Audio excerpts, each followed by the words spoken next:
brought to you by the San Luis Obispo County Office of Education and the SLOCO Arts Collaborative. Welcome to Touching Bass Part 3.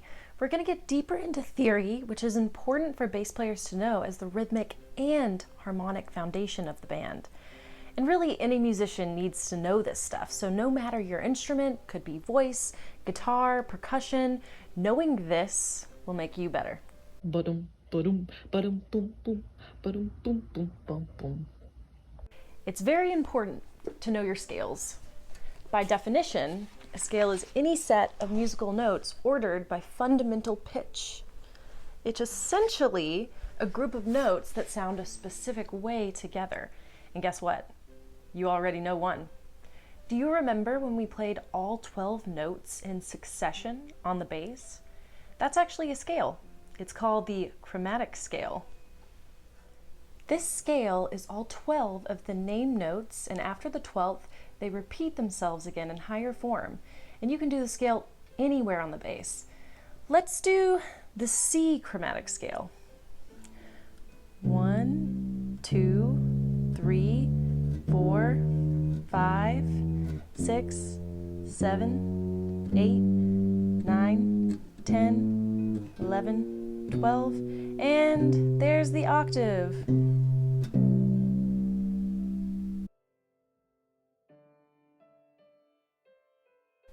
Here's an example of the C chromatic scale on the piano.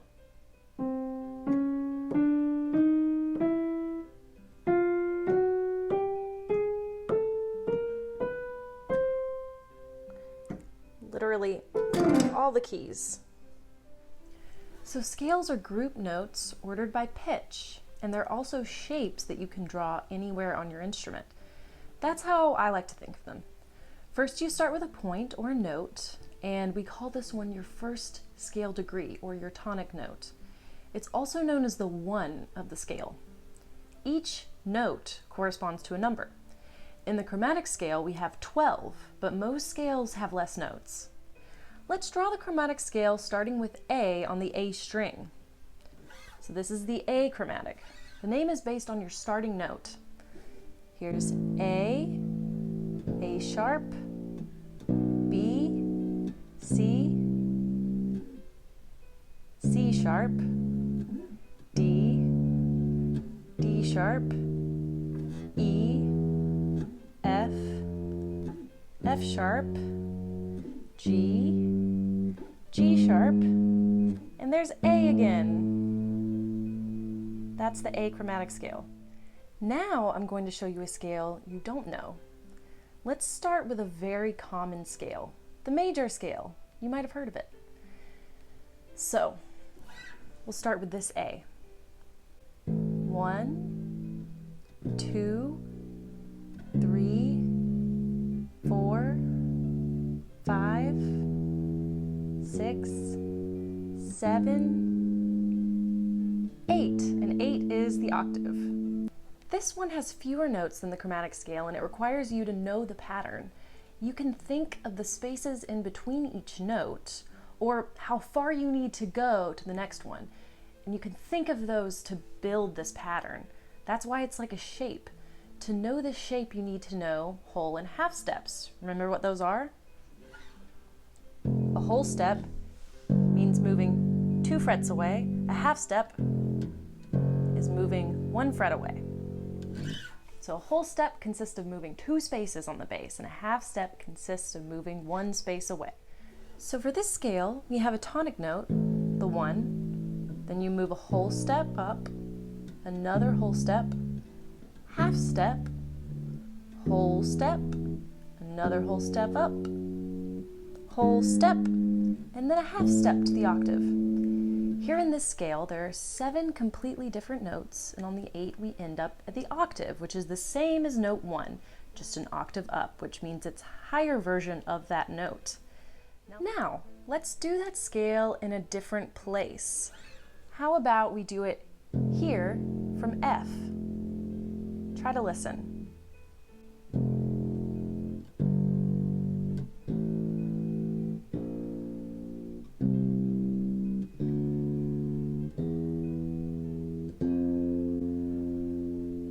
There's the octave.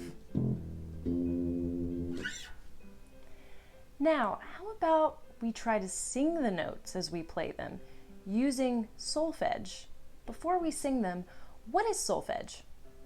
It's another way to name the notes in a scale using syllables. This will sound very familiar. We'll start with A here. Do, re, mi, fa, sol, la, ti, do. I'm not the greatest singer, so you can excuse my singing. Let's go back down. Do, ti, la, sol, fa, mi, re, do. Does that sound familiar?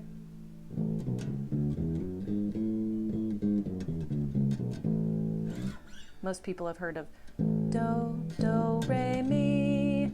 Here is the major scale shape for you. I've written it down as if it just has an E, A, D, and G string at the top. And then on the bottom one I added where my B string would be. But that's just the general shape. This major scale is as if you're starting in the key of F sharp. So start with the note F sharp. And the first one, I've got it written all out in numbers, as in 1, 2, 3, 4, 5, 6, 7, 8. And the next one, I have it written out as if it were your fingers. So your pointer finger would be 1, and that's the finger you use for those. 2 would be your middle finger. 3 is your ring finger, and 4 would be your pinky. So I'm gonna do it one more time to really get it in your bones. Do, re, mi, fa, sol, la, ti, do, do, ti, la, sol, fa, mi, re, do. Now do it with me at a different point. How about from G? First you have to find your starting pitch. Do, re, mi, fa, sol, la, ti, do, do, ti, la, sol, fa, mi, re, do. Here's C major on the piano.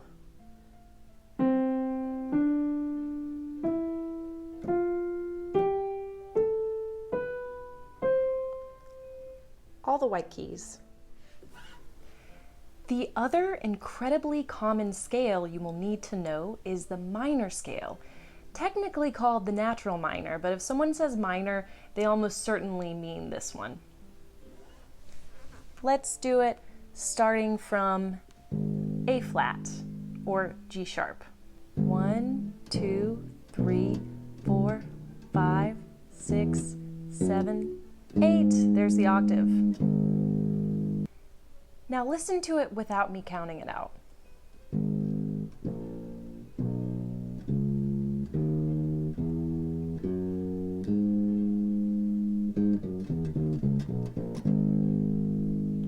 Again, it's a certain shape. Starting from 1, move a whole step, then a half step, another whole step, another whole step, then a half step, whole step, right to the octave. If you're mathematical, think of it as a formula. If you're sporty, you can even think of it as a dance your fingers do. We have 8 notes here, just like in the major scale, but you can hear the difference. Let's sing the notes now, and we'll give them names just like we did before, but it will be slightly different. Do, re, mi, fa, sol, la, ti, do, do, ti, la, sol, fa, mi, re, do. Here's your minor scale. I've written it out in the same way, where the horizontal lines are your strings, and I've got them labeled. The first one has your standard bass, E, A, D, G, and the bottom one has my B string on it, where the B string would be, but you can kind of just ignore that one if you have a 4-string bass. So on the top, I've written it out in their order. 1, 2, 3, 4, 5, 6, 7, 8, with 8 being the octave. And on the bottom, I've written out the fingerings again, where 1 is your pointer finger, 2 would be your middle finger, although there is none of that in this natural minor scale, and 4 is your pinky. Let's do it again. Really get it in there. Do, re, mi, fa, sol, le, te, do, do, te, le, sol, fa, mi, re, do. You can even do it as numbers. 1, 2, 3, 4, 5, 6, 7, 8, 8, 7, 6, 5, 4, 3, 2, 1. Do you hear how it sounds a little different from the other scale? The minor scale is known by many to be sad or somber, while the major scale is commonly seen as happy. That difference gives you, the musician, the ability to express a variety of emotions, which is what we want in our music, an emotional range. Songs or pieces can also change what scales they're using throughout it. They might go from major to minor and back again, or go somewhere even less predictable. There are many scales to know, but the major and minor scales are key to being a good musician and a great bassist. Which brings me to our next topic. Knowing which scale a song is using is incredibly important when you want to play the song, and this is crucial to knowing the key of a song. You can think of the key as unlocking the secrets to a song's harmonic foundation. When you know the key, you will essentially know what notes are available for you to play, which notes sound really good. You will also know what note the song is centered around, or in other words, which note feels like home.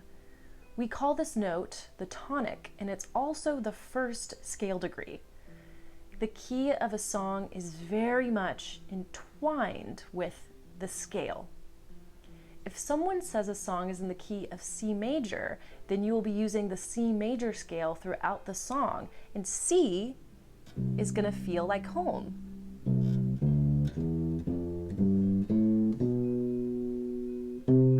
See how it wants to go here?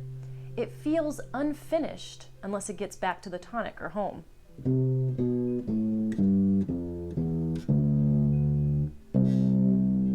Now, there are some places where certain major and minor keys will actually sync up and contain the same notes.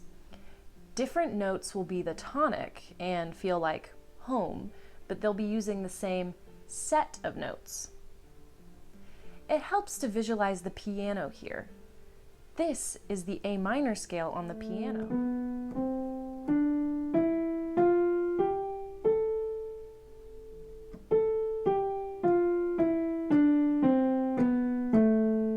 Let's draw the A minor scale on the bass so that you can get used to these shapes.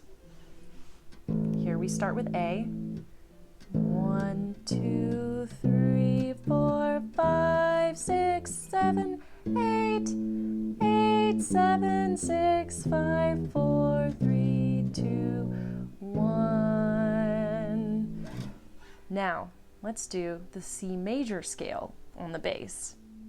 1, 2, 3, 4, 5, 6, 7, 8, 8, 7, 6, 5, 4, 3, 2, 1.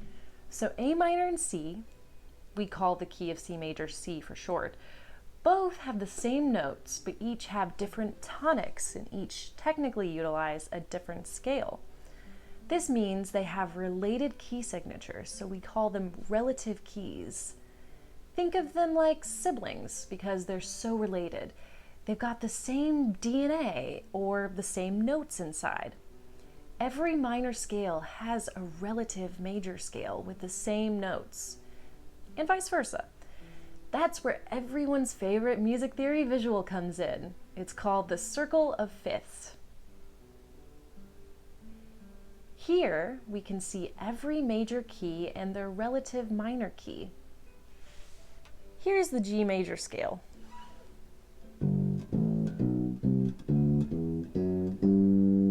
here's the E minor scale.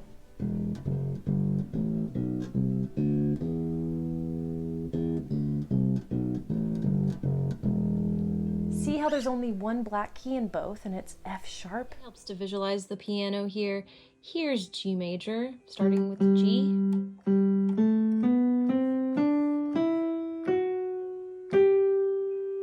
There's our black key, F sharp. Move over a little bit and we have E minor.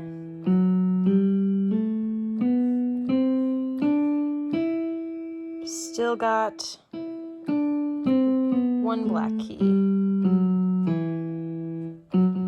F sharp.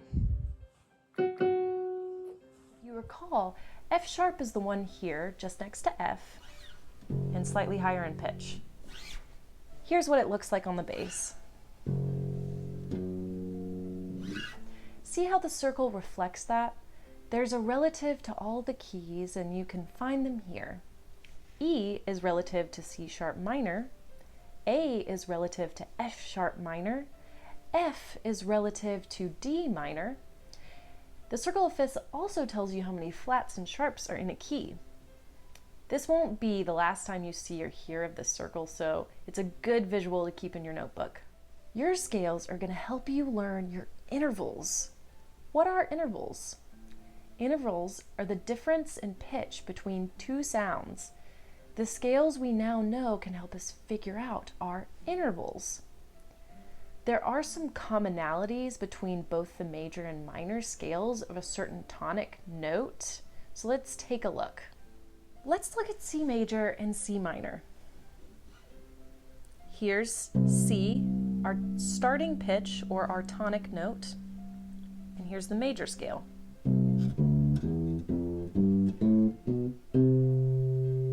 All right, from that same starting pitch, we're going to do C minor scale.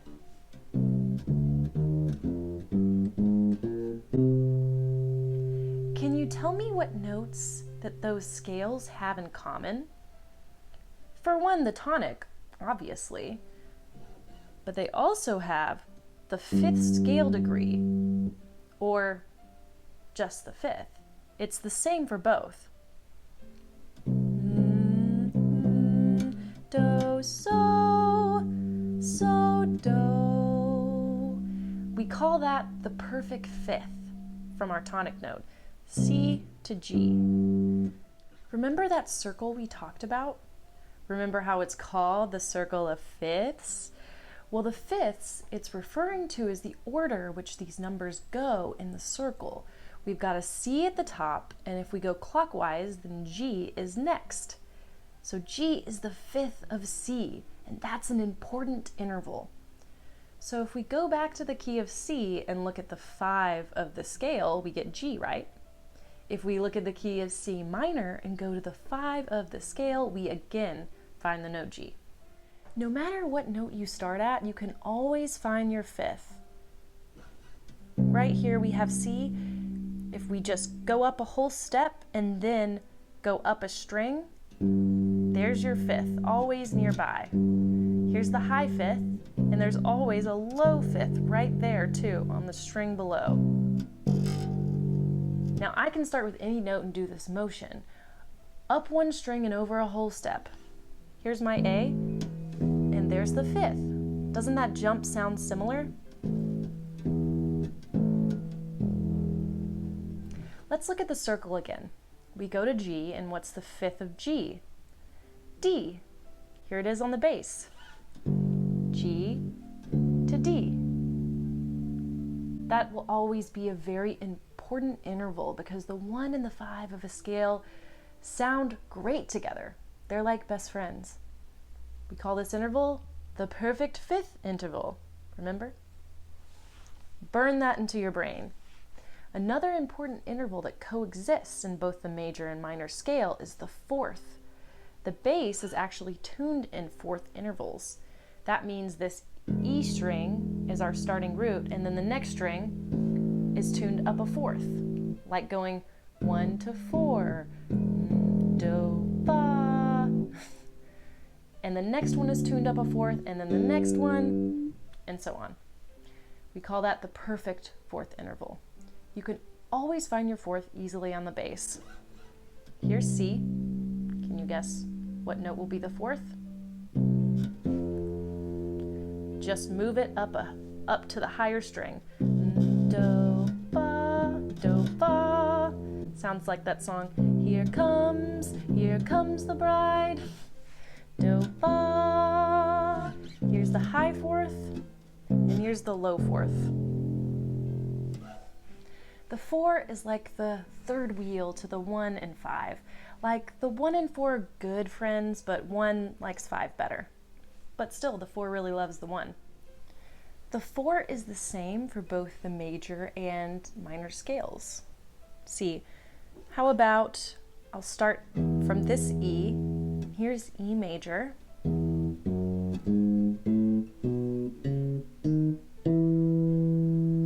And now here's E minor. Do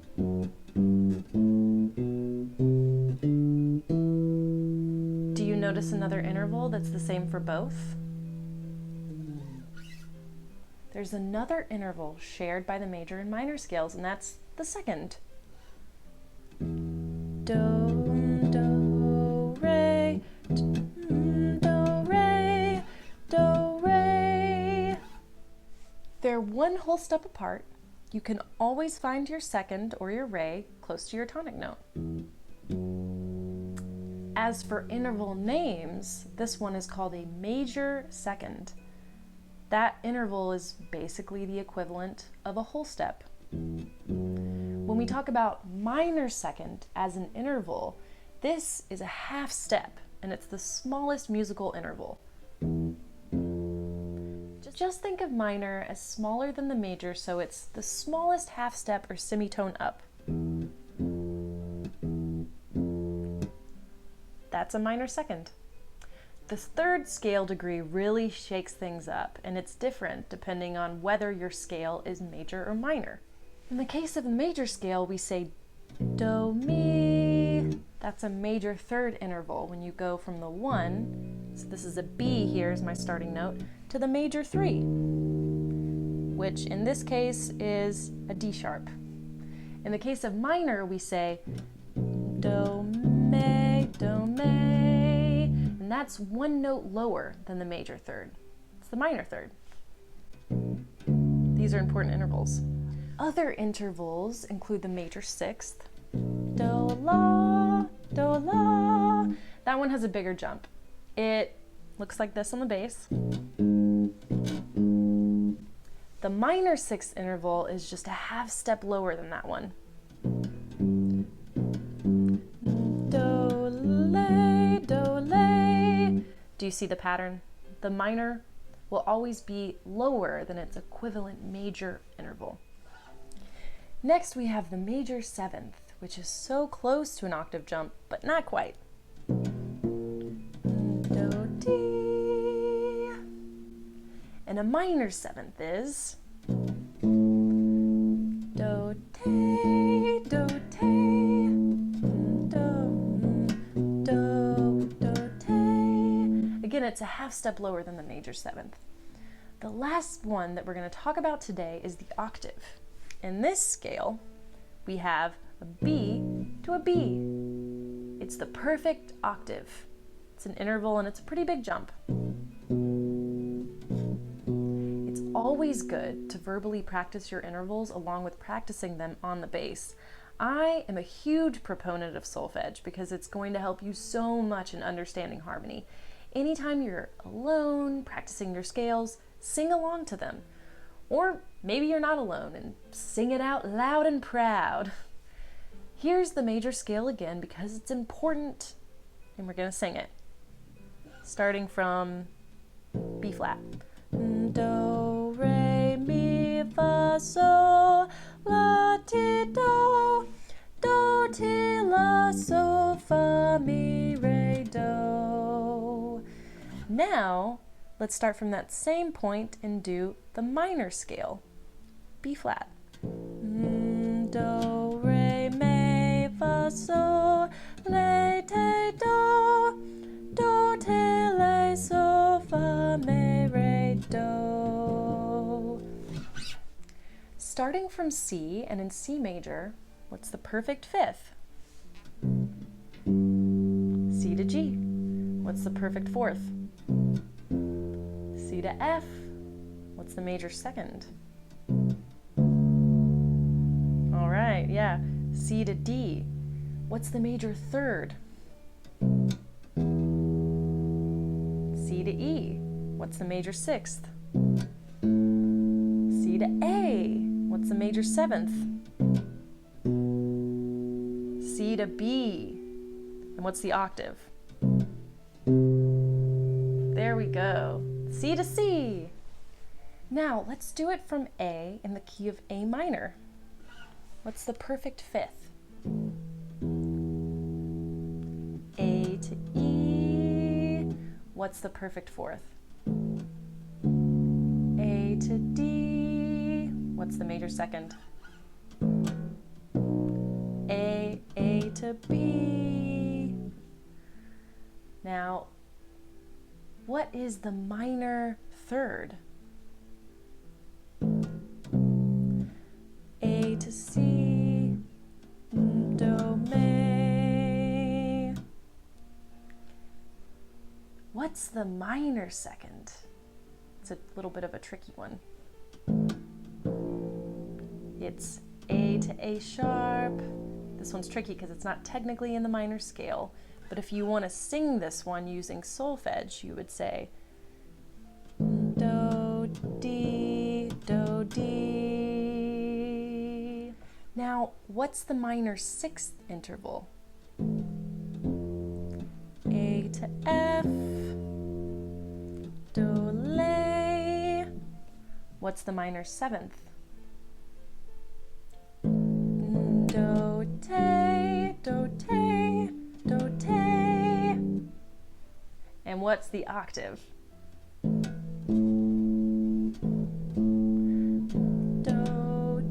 do, do. Starting from A, here we have a major second interval.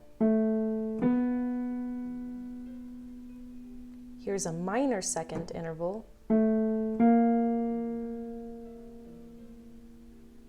How about a minor third?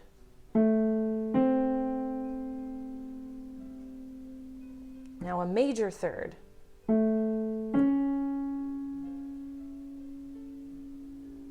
Now a perfect fourth.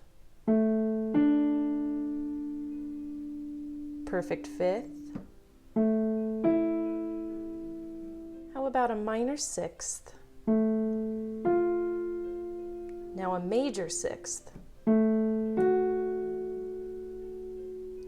Major is just raised above the minor. Now a minor seventh. And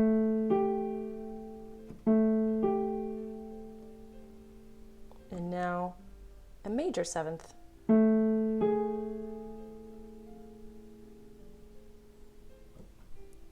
Now how about the octave? Great job! Tune in to the next video for more about intervals, scales, harmony, and how the bass fits into all of this. Stay tuned for next time. Ba-dum, ba-dum, ba-dum, boom, boom, ba-dum, boom, boom, bum, boom.